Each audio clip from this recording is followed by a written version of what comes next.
Olá pessoal, para quem não me conhece, meu nome é Akira Saito e vamos para mais um vídeo, mais um bate-papo sobre Budô.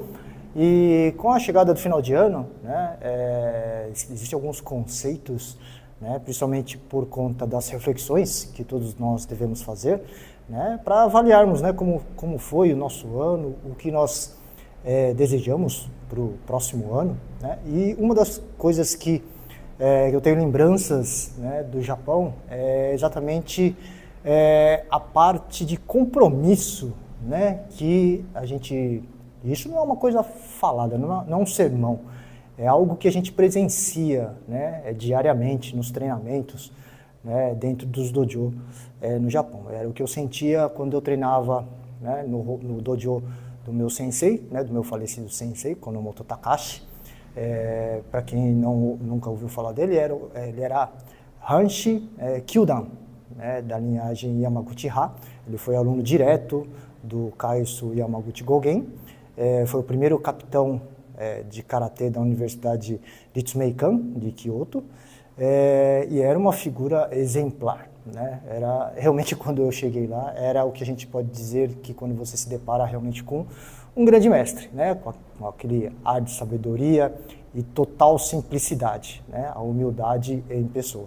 Então, o que eu tinha naqueles treinamentos diários no dojo era exatamente a sensação de compromisso, de comprometimento com todos os alunos. Né? Então, não era algo somente individual, não era algo que a pessoa estava ali treinando, somente almejando os seus objetivos pessoais. Né? Claro que todos tinham, né? Todos ali, mas era algo muito maior. Né? E isso eu acho que é muito importante, né, para todos fazerem esse tipo de reflexão. Né? Como que você fez o seu treinamento durante esse ano, o que você espera do seu treinamento para o ano que vem. Né? Obviamente, né, se você não tiver o interesse, o objetivo pessoal, obviamente nada vai acontecer.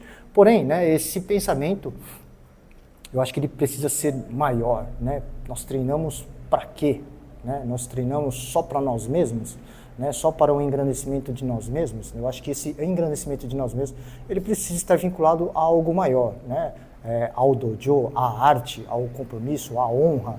Né? Então, eu acho que isso é importante, né, de fazermos esta reflexão. Né? E muitos desses conceitos no Japão, ele, como eu disse, não é algo que alguém fique passando um sermão ou que alguém fique lembrando. Eu particularmente, nunca tive dentro da aula ninguém ter que ficar falando sobre esse tipo de coisa. É algo já inerente da própria cultura, né? do próprio conceito, né, do povo japonês. E isso fica muito mais abrangente quando a gente se fala de Budô. Né? Então, a pessoa, quando vai treinar no dojo, ela se sente...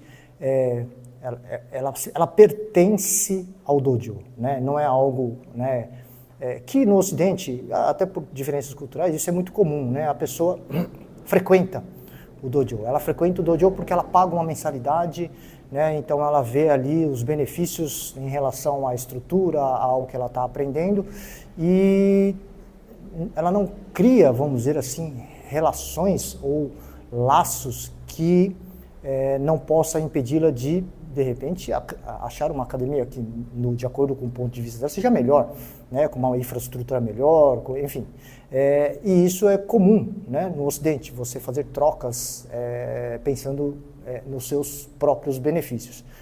No Japão isso é um pouco diferente. Não que não haja, há também, né, principalmente jovens, né, por conta de, já falei isso em vídeos anteriores, onde ele tem que deixar o dojo onde ele começou por conta de bolsas de estudo, e ele vai estudar em colégios, em universidades. Mas se vocês separarem, né, depois que ele termina todo esse ciclo de atleta, que ele abandona, e o Japão, eles aposentam, não é abandonar, eles aposentam a competição muito cedo, né, porque o nível de estresse, o nível de cobrança é muito grande desde muito cedo. Né? Então ele está vivendo nessa vida de bolsa, de resultados, desde os seus 14, né, 13, 14 anos. Então, ou em alguns casos até muito antes. Então, quando ele atinge ali a idade de 25, 26 anos, ele meio que não aguenta mais, porque é uma vida muito sacrificada, não tem vida social, não tem espaço para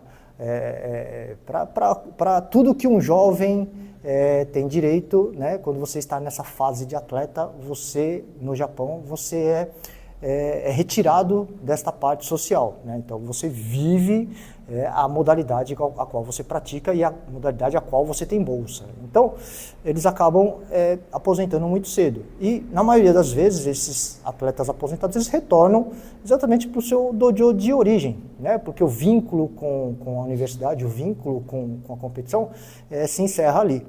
Então este comprometimento, né, essa ligação com a arte marcial, né, que é o que representa o Budô. Então, quando a gente fala que Budô não é um esporte, o esporte, no caso, ele é um pedaço, uma ferramenta do Budô, né, para que atinja uma grande massa e isso se torne mais visível, divulgado, né? Então é um braço, né? É uma pequena ferramenta do que seria o Budô de forma geral.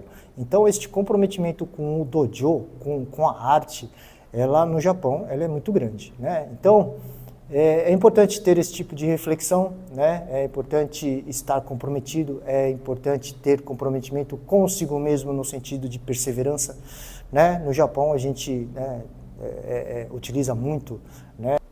Aqui no dojo a gente sempre diz, né, que dificuldade todo mundo tem, né? É igual para todo mundo, né? Então você precisa, né, exatamente ter isso em mente, né? Então quando tiver aquele momento, e todo mundo tem aquele momento de fraqueza, aquele momento de reflexão, onde você, né, pensa, né, e começa a fazer cálculos se isso está valendo a pena ou não, é necessário que você tenha dentro de si, né, além da motivação, da perseverança, você tenha também este grau de comprometimento, né, que isso é que faz o Budô ser diferente, né? O Budô, ele tem esse comprometimento, ele precisa que os seus praticantes desenvolvam, né, este sentimento de comprometimento, né?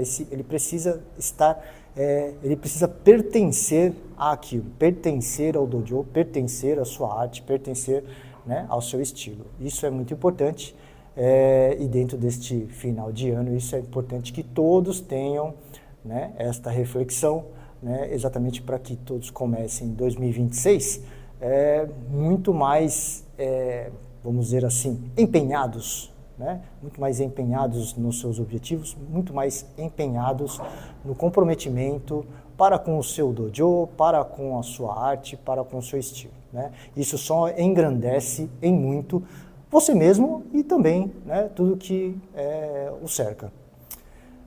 Queria saber de vocês, né, se vocês sabiam, né, tinham ideia, né, de como no Japão essa parte do comprometimento, essa parte da perseverança. Coloque aí nos seus comentários. Se você não concorda também não tem problema nenhum, só peço sempre que seja feito de forma educada e respeitosa, afinal de contas aqui nós somos um canal de Budô e educação e respeito é algo primordial. Queria pedir também para vocês cumprirem todos os protocolos aqui do YouTube, né? Curtam, compartilhem com aquele seu amigo, se você gostou, deixe também um comentário sugerindo alguma outra coisa, né? Algum outro assunto. Na próxima semana nós vamos postar vídeos falando sobre Shinenkai, sobre Hatsugeiku, né? O que isso representa. E aí, né, se vocês quiserem sugerir outras coisas também, fiquem à vontade, todos aqui são muito bem-vindos. Queria também pedir para vocês se inscreverem no nosso canal, ainda é um canal pequeno, agradeço a todos que estão se inscrevendo, já estamos com 700 e poucos inscritos, né? Queremos, obviamente, crescer muito mais para podermos levar, né, o Budô para muito mais pessoas, né? Isso independente de ser praticantes ou não, afinal de contas, os benefícios que o Budô traz não necessariamente atinge somente aos praticantes, né? Nosso, né, real objetivo é que isso possa influenciar de forma benéfica toda uma sociedade. Nos vemos no próximo vídeo. Até mais.